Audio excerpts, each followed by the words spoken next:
The tragedy of the commons. When a resource belongs to everyone, it can end up protected by no one. This idea is called the tragedy of the commons. The concept describes what happens when individuals used a shared resource based on personal benefit rather than collective responsibility.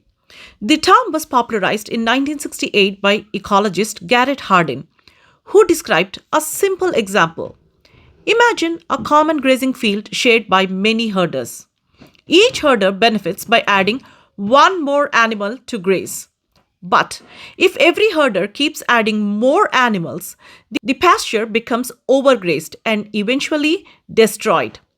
In trying to maximize individual gain, the group unintentionally exhausts the shared resource. Although Hardin formalized the idea in the 20th century, the problem existed long before. Overfishing in shared oceans, deforestation of common lands, and pollution of rivers are real world examples of the same principle. When access is open and regulation is weak, short term incentives often outweigh long term sustainability.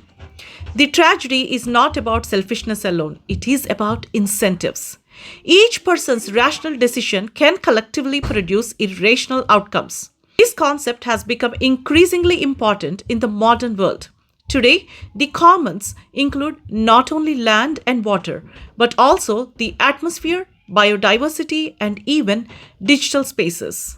Climate change is often described as a global tragedy of the commons because greenhouse gases released by one country affect the entire planet.